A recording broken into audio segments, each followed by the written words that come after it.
2019년 한 해를 정리하면서 우리가 정확한 확인을 해야 되겠습니다. 그래야 2020년에 새로운 시작을 응답으로 받을 수 있습니다. 우리가 한 해를 지날 때마다 확인되지 않고 얼렁뚱땅 두리뭉실 넘어가 버리면은 시작 자체를 제대로 할 수가 없습니다. 우리가 확인해야 될 제일 첫 번째 것이 뭐겠는가? 우리가 신앙생활하면서 확인해야 될 가장 중요한 것이 뭐겠는가? 그건 하나님의 뜻입니다. 우리 온 세상 인류를 향한 하나님의 뜻이 있습니다. 세상을 구원하기 위한 교회를 향한 하나님의 뜻이 있습니다. 그렇다고 하면은 세상과 교회를 향한 하나님의 뜻 안에서 나를 향한 하나님의 뜻이 뭐겠는가? 이걸 찾아야 됩니다. 우리 렘넌트들도 이제 유년부, 초등부, 중고등부 올라가면서 뭘 생각했냐면은 하나님의 뜻이 뭘까? 내가 이제 초등부 올라가는데 유년부와 다르게 초등부에서는 하나님이 내게 어떤 뜻을 가지고 계실까? 그걸 찾는 겁니다. 사실은 하늘의 뜻을 찾으려고 불신자들도 무당을 찾고 점쟁이를 찾고 점을 칩니다. 그 뜻을 모르면은 앞으로 나갈 수가 없기 때문에 불안하고 두렵고 염려가 되기 때문에 불신자들도 뜻을 찾아요. 그런데 하물며 하나님의 사람들이 하나님의 뜻을 못 붙잡으면은 세월을 허송세월하고 수고하는 것이 다 헛수고가 됩니다. 하나님의 뜻이 뭐겠는가? 나를 향하고 우리 가정을 향하고 교회를 향하고 세상을 향한 하나님의 뜻, 이거는 꼭 나의 뜻과 연결됩니다. 그걸 찾아내는 걸 보고 우리는 CVDIP라 그럽니다. 아브라함이 하나님의 뜻을 발견 못할 때는 뭐 했냐면은 우상 숭배하고 살았습니다. 집에다가 우상을 모셔놓고 늘 아침마다 저녁마다 거기에 분향하면서 그 우상 숭배자였어요. 그런데 나를 향한 하나님의 뜻을 발견하고 난 뒤에 아브라함은 믿음의 조상이 되었습니다. 하나님이 어디로 가든지 함께하면서 인도해 줬어요. 바울도 마찬가지입니다. 하나님의 뜻을 발견하기 전까지는 자기가 이게 하나님을 위한 거다 생각하고 한 것이 예수 믿는 사람을, 교회를 박해하는 거였습니다. 자기 괴로움이었어요. 그래서 주님 말한 대로 말이 가시체를 뒷발질하는 것과 똑같다 그랬어요. 하나님의 뜻을 모를 때는 그렇게 고통을 당했습니다. 하나님의 뜻을 알고 난 다음에는 바울은 세계 살리는 그리스도의 제자로, 선교사로 세계 역사를 바꾼 하나님의 사람으로 쓰임받게 됩니다. 이렇게 하나님의 뜻을 아는 것이 중요합니다. 자, 2019년과 2020년에 오면서 사람이 나이가 있어요. 내 나이가 지금 얼마다? 그냥 세월 한 살 더 먹는다가 아니고 내가 뭐 해야 되겠는가? 하나님 뜻을 찾아야 됩니다. 아마 우리 연세 든 분들은 살아온 날보다 살아갈 날이 적을 수 있습니다. 그런데 지나온 세월을 보면은 60년, 70년이 그냥 손살같이 지나왔잖아요. 그 앞으로 남은 거, 몇십 년 남은 거는 아마 그보다 더 빨리 갈 수 있습니다. 이때 내가 뭐 할 건가? 만약에 내 사는 날이 1년이라면은 나는 뭐 할 건가? 아이고, 그냥 1년 한탄하며 사는 게 아닙니다. 하나님의 뜻이 있어요. 그걸 찾아야 됩니다. 그걸 어디서 찾느냐? 그걸 우리는 5가지에서 찾아야 됩니다. 제일 먼저는 CVDIP의 C, 카버넌트, 언약에서 찾아야 됩니다. 언약은 물론 복음입니다. 복음이 언약의 핵심입니다. 그런데 내 하나님의 뜻을 찾을 때는 그 복음이 어느 정도냐 하는 것을 찾아야 됩니다. 그리스도는 모든 문제 해결하셨는데 나는 늘 문제만 오면 흔들려. 그럼 복음이 우리가 100%라 한다면은 복음이 내게는 몇 프로 돼 있을까 생각해 봐야 돼요. 겨우 예수 아는 정도? 아니면 늘 하나님이 나와 동행하면서 인도받고 있고 나는 살아나 죽으나 그리스도만 존귀되게 하기를 원한다. 그 정도인가? 이렇게 확인해 봐야 돼요. 그래서 빨리 언약을 붙잡아야 됩니다. 하나님의 뜻은 그리스도는 하나님 안에서 다, 그리스도 안에서 다 끝내놨습니다. 하나님께서는. 그래서 뜻이 하늘에서 이루어진 같이 땅에서도 이루어지다 그랬잖아요. 다 이루어놨는데 그리스도로 다 끝냈는데 나는 아직도 끝이 안 나고 있어. 그럼 여기서 내 언약을 딱 찾아야 됩니다. 내가 복음에 올인해야 되겠다. 나는 이제 어느 정도 성경에 보니까 하나님의 사람들이 복음 하나로 완전 답을 누리고 복음 때문에 죽어도 괜찮다. 살면 복음 전하는 거다. 감옥에 있으면서도 내게 능력 주신 자에서 내가 모든 것을 할 수 있다. 이렇게 됐는데 나는 뭔가 말이에요. 그러면서 언약을 탁 붙잡아야 됩니다. 거기에 따라서 하나님이 보여주시는 게 보입니다. 그게 비전입니다. 세상에서는 비전을 가지라 그러면은 비전과 꿈을 막 동일시합니다. 그래서 지 하고 싶은 거, 내가 되고 싶은 거, 그걸 막 찾으려고 그럽니다. 그러니까 비전과 꿈이 허황됩니다. 어릴 때는 막 대통령이 됐다가 중학교 가면은 국회의원 됐다가 나중에 고등학교 들어가면은 저 면장전도 됐다가 대학 들어가면은 아이고 밥이라도 먹고 살았으면 좋겠다. 이게 자꾸 줄어들어요. 그건 비전도 꿈도 아닙니다. 언약 가진 자에게 복음이 내가 어느 정도 돼야 되겠는가? 그래서 2020년에는 내가 복음으로 완전 올인해야 되겠다. 복음으로 완전 담내야 되겠다. 이걸 알고 나면은 하나님이 보여주시는 게 있습니다. 그게 비전입니다. 내가 하나님 뭘 하기를 원하겠는가? 그게 비전이에요. 여러분 평생 살면서 복음 알고 전도운동 하면서 복음 전해가지고 300명 영접 안 시켜본 분들은 올해 내가 300명에게 복음 전해보겠다. 그래가지고 전도 대상자들을 수집에 적으세요. 적고는 기도하세요. 어떻게 기도하느냐? 300명을 놓고 그 이름을 한번 늘 생각하면서 기도해 보세요. 틀림없이 하나님께서 전도 대상자 정하는 그거부터가 기도 응답이에요. 다 그냥 살거든요. 나한테 잘해주면 고맙고 안 해주면 원수 같고. 전도 대상자가 아니에요. 하나님의 뜻하고 안 맞잖아요. 그러니까 늘 뭔가를 의지하려고 그러고 잘해주기를 바라니까 사람 통해서 시험 되는 거예요. 그럼 그 사람은 그런 거 안 바라겠어요? 상대방이 나한테 잘해주기를 원하지. 그런데 내가 관심도 안 갖는다. 그러면 원수 되는 거죠. 절대로 안 내려합니다. 이 사람에게 진짜 필요한 것은 그리스도구나. 내가 꼭 복음 전해야 될 사람이 누군가 내 이웃에서 찾고 내가 아는 사람 속에서 찾고 그 이름을 적어놓고 생각하면서 기도해 보는 거, 그것 자체가 하나님의 큰 역사입니다. 그것도 안 해봤단 말이에요. 내가 300명에게 복음 전해가지고 영접시키고 이런 하나님의 비전을 찾아야 돼요. 우리 신학교에서는 300명 영접시키고 30명 영접시키고 3명 교회 등록 안 시키면 학교 졸업도 안 시킵니다. 김재신 목사는 그거 하기 전에 졸업해버렸어요. 지금은 졸업 안 시킵니다. 그래서 1년, 2년 꿇는 사람도 있어요.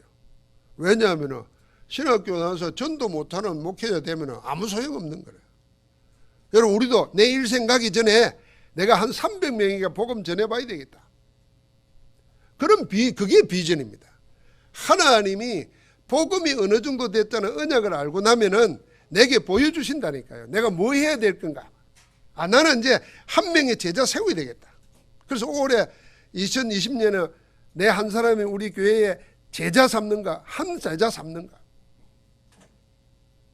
이런 비전을 보여준단 말이에요. 그러니까 하나님이 보여주시는 그것 봐야 돼요. 바울은 예수님 만나는 그때부터 처음에 예수님 메시지 줬습니다. 너는 이방인과 임금들과 이스라엘에게 복음을 전하기 위한 나의 택한 그릇이다 그랬어요. 그러니까 바울은 항상 뭐냐면은 임금들, 이스라엘 백성, 온 세상 이방인들 이걸 마음에 품고 있었습니다. 감옥에 가서도 그걸 했고 어려움 당할 때도 그걸 붙잡았습니다. 큰 역사 일어날 때 거기에 초점을 맞췄습니다. 그래서 19장 21절에 내가 로마도 보아야 하리라 그렇게 답을 내린 겁니다. 여러분, 하나님이 보여주시는 거 그거 봐야 됩니다. 그게 비전이에요. 그러면은 어떤 일이 생기냐? 세 번째, 그게 드림입니다. 우리가 말하는 꿈입니다.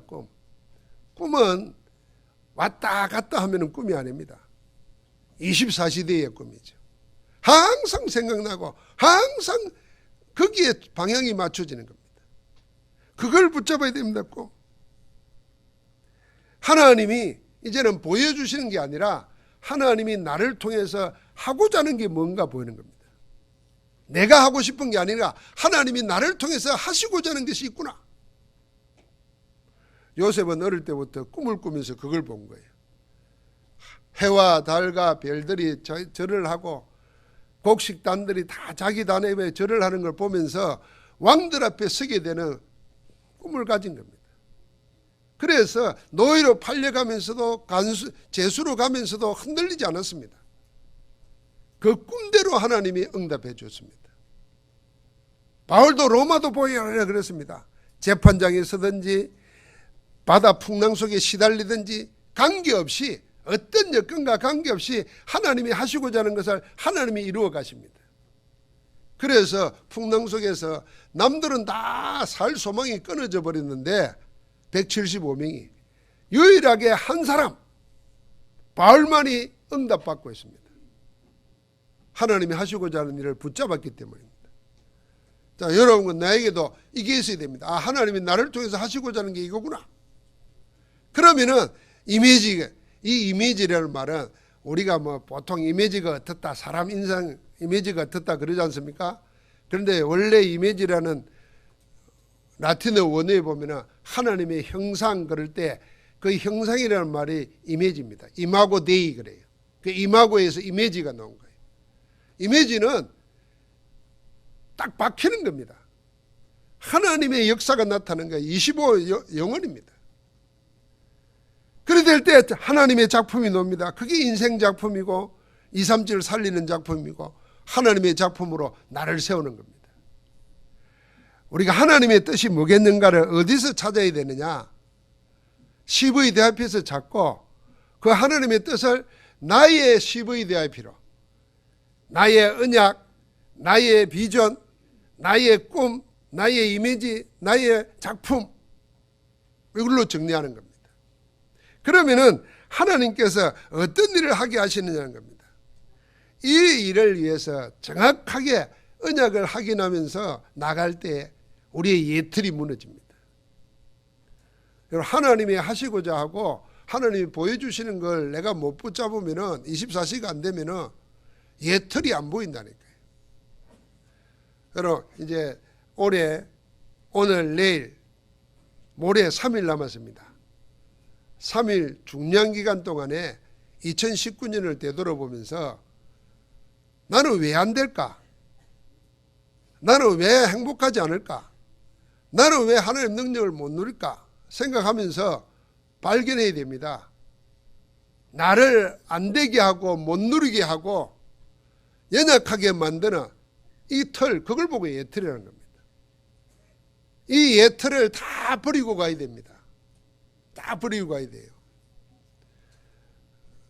여러분, 늘 이야기하지만은 요즘에 우리 나이가 나이쯤 되니까 친구 목사들이 모이면은 이런 일 저런 일 생각하다가 이럽니다. 나이가 이 정도 되면 이제는 심플하게 살아야 된다.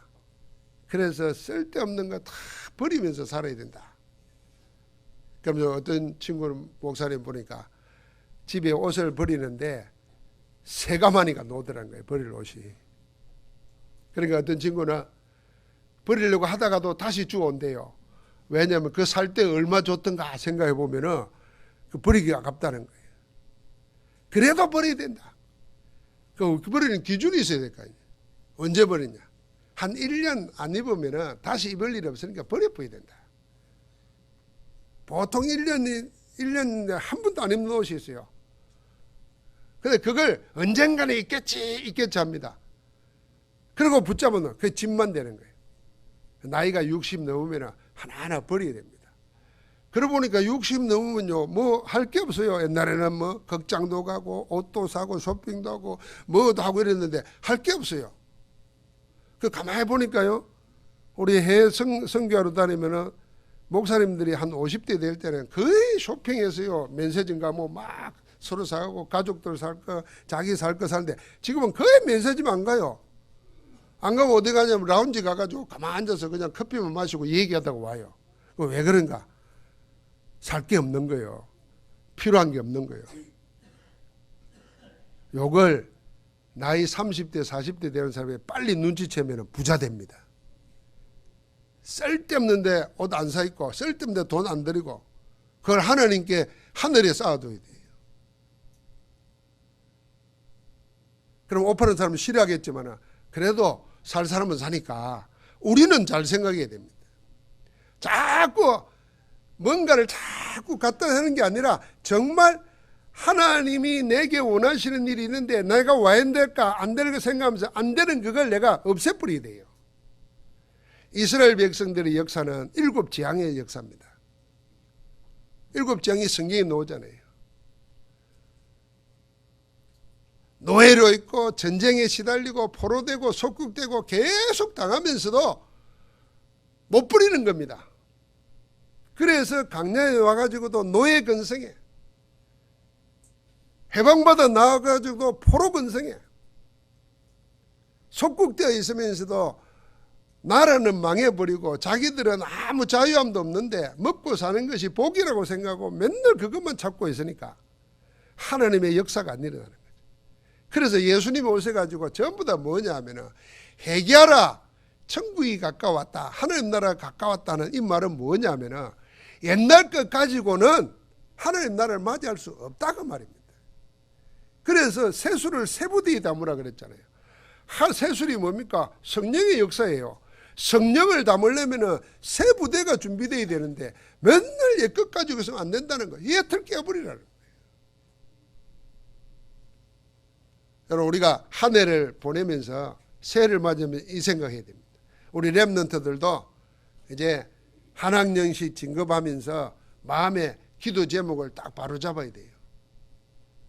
기도 제목을 바로 잡아가지고 내가 안 되는가, 내가 자꾸 뭐 나도 모르게 습관적으로 하는가 바꿔버려야 돼요. 그리고 우리 렘넌트들 아침에 딱 일어나는 시간을 새벽 기도 시간에 맞춰요. 새벽 기도 시간에.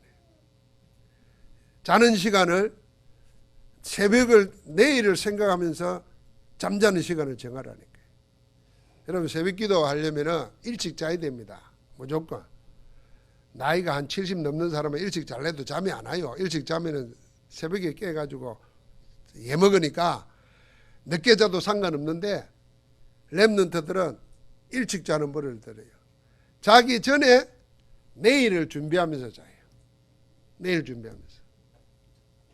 아침에 일어나가지고 그날 준비하면은 늦습니다. 내일 할 일을 오늘 저녁에 준비해놓고 자는 거예요. 자, 그거부터 우리 렘넌트들이 바꾸면 그게 예틀 깨는 거예요. 이 예틀에 계속 묶여가지고 성령의 역사를 체험하고도 늘 유대인적인 생각만 가지고 있는 거예요. 우리 그거 바꿔버려야 됩니다. 자, 그러면은 하나님의 것을 주시기 위해서 우리에게 새 틀을 주셨습니다. 그게 뭡니까? 138입니다. 그리스도 하나님 나라 성령 충만. 여러분, 나에게 다른 거 다 필요 없도록 하나님이 완벽한 걸 준비해서 우리에게 줬는데 그걸 통틀어서 복음이라는 겁니다. 복음의 내용이 그리스도입니다. 그리스도는 모든 문제 해결하셨다는 것입니다. 예수님이 우리의 모든 문제를 해결해 버렸습니다. 그래서 그리스도가 우리의 모든 것이라 그랬습니다. 우리의 의로움도, 우리의 거룩함도, 우리의 지혜로움도 모든 것이 그리스도께 있다 그랬어요. 사람은 그리스도 놔두고 자기가 의로워지려고 그러고 자기가 깨끗해지려고 그러는데 그렇지 않습니다. 시편 133편 2절에 보니까 이런 기도가 있어요. 주의 종을 심판되어 세우지 마옵소서. 주님 앞에서는 세상 어느 누구도 어려울 수 없습니다. 여기 다윗이 고백한 기도예요. 아무리 어렵게 살아도 세상 어느 누구도 주님 앞에서는 어려울 수 없어요. 그러면 우리는 어려움이 뭐냐? 어려워야 천국 백성 되는 건데, 능력이 있어야 하나님의 능력을 이 땅에 누리면서 세상 살릴 수 있는데, 나의 능력이 뭐냐? 성경에 보니까 그리스도라 그랬어요. 그래서 그리스도 안에 모든 게 다 있다고 그랬어요. 그리스도가 나의 모든 것이 되면은 내게 뭐가 일어나냐? 하나님 나라가 이루어집니다. 하나님 나라가 이루어지면 어떤 일이 생기냐? 세상이 흉내내지도 못하고 감당하지도 못하는 성령의 권능의 역사가 일어납니다. 권능의 역사가 일어나야 병 걸린 자 병도 낫고, 영적 문제 있는 자, 시달린 자, 귀신 들린 자 고침받고, 세상이 이기는 힘을 얻습니다. 그래서 우리에게 다른 거 하지 말고 오직 성령의 능력을 구하라 그랬습니다. 여러분 한번 생각해 보십시오. 하나님이, 주님이 다시는 제자들을 볼 수 없어요. 이제는 천국으로 올라가면서 마지막 준 기도 제목이 뭐냐? 그게 예수님의 대위험 명령이기도 하면서 마지막 준 기도 제목입니다. 세상은 힘들고 너는 약하고, 세상은 갈수록 박해를 해오고, 우리는 연약하도 아무 신경 쓸 거 없다. 오직 성령이 너에게 임하시며 권능받고 딴 것까지 적인되리라. 한번 잘 묵상해 보십시오. 우리는 늘 없는 거, 안 되는 거 핑계댑니다. 그런데 주님은 그런 거 하지 마라 그랬어요. 성령이 임하시면 오직 성령. 그럼 결국은 뭡니까? 내가 모자라는 게 아니에요. 내가 가난한 게 아니에요. 내가 연약한 게 아니에요. 내가 바쁜 게 문제가 안 돼요. 성령의 역사예요. 그래서 없을수록, 힘들수록 핑계대지 말고 성령을 구해야 돼요. 이걸 밤을 새면서 구하고, 시간 정해놓고 구하고 올인하는 거예요. 아니, 나는 이래서 못한다, 저래서 못한다. 그거는 하나님 앞에서는 통하지 않습니다. 언제 우리 보고 해라 그랬습니까? 내게 능력 주신 자 안에서 하라 그랬죠. 그러니까 성령을 구하는 겁니다. 할렐루야. 그게요, 새 틀입니다. 옛날에는 나를 의지하고 세상 의지하고 사람 의지했다면, 이제는 하나님이 나에게 주신 복음에 올인하면서 복음으로 살겠다. 그 답을 찾아야 됩니다. 초대교회는 그거 하나 붙잡았는데 말씀대로 이루어졌습니다. 그래서 그렇게 박해받고 핍박받아가면서도 결국은 세계를 복음했습니다. 자, 일이 될 때 그 믿음의 색깔이 나타나는 겁니다. 옛틀이 깨지고 새틀이 갖춘 사람들의 믿음의 색깔이 뭐냐? 오늘 데살로니가 교회가 보여줍니다. 1장 3절 보니까 믿음의 역사와 사랑의 수고와 소망의 인내를 인함이라 그랬습니다. 색깔이 분명해지는 거죠. 믿음, 소망, 사랑, 이 세 가지는 항상 있는다 그랬습니다. 그런데 믿음, 소망, 사랑이 있는데 그 믿음, 소망, 사랑의 색깔이 뭐냐? 역사하는 믿음입니다. 믿음은 있는데 역사를 안 해요. 죽은 믿음입니다. 어려움이 왔는데 믿음이 역사하면은 어려움을 기도하면서 하나님의 능력으로 이겨낼 수 있고 응답으로 바꿀 수 있는데, 믿음은 있는데 역사를 안 해요. 그래서 데살로니가 교회는 옛틀 깨버리고 새틀을 갖추니까 복음만 해서 믿음의 역사가 일어나는 겁니다. 넘치 못함이 없는 역사가 일어나는 거예요. 사랑의 수고, 사랑한다 그러죠. 수고하는 게 사랑입니다. 사랑하기 때문에 수고하는 거죠. 인내하고 참는 겁니다.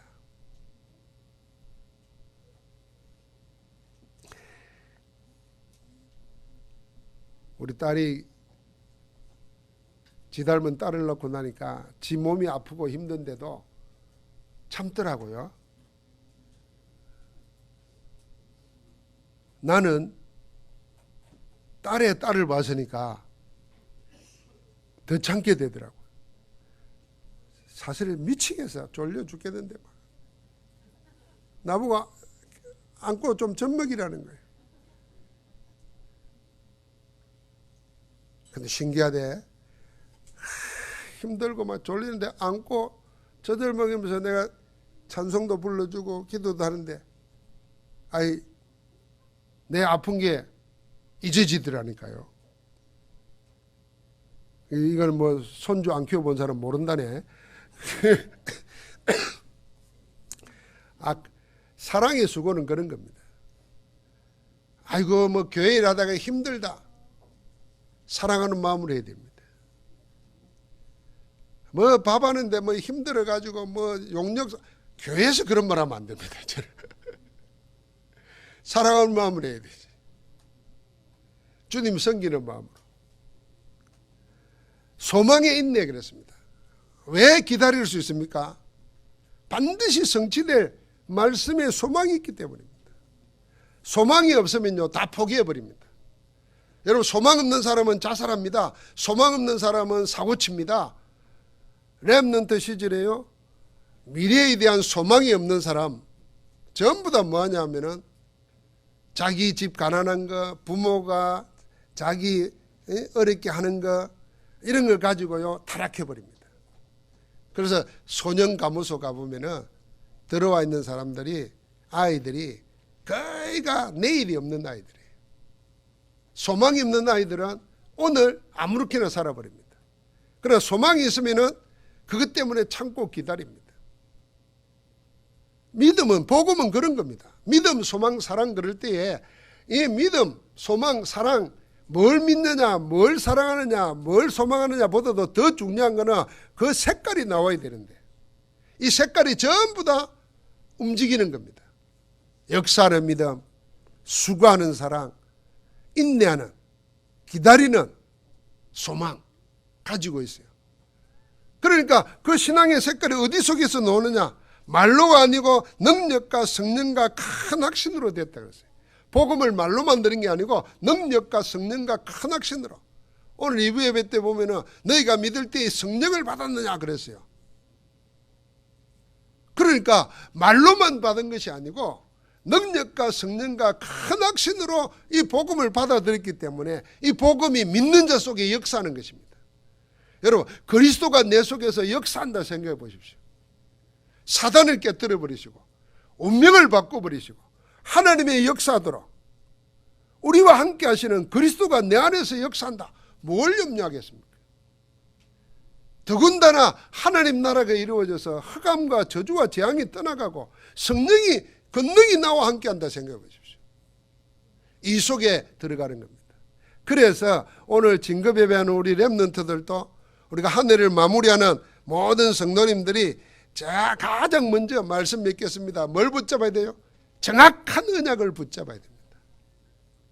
말씀이 내게 임하면은 하나님의 계획이 보입니다. 하나님의 계획이 보이는 거기에 하나님의 능력의 역사가 나타납니다.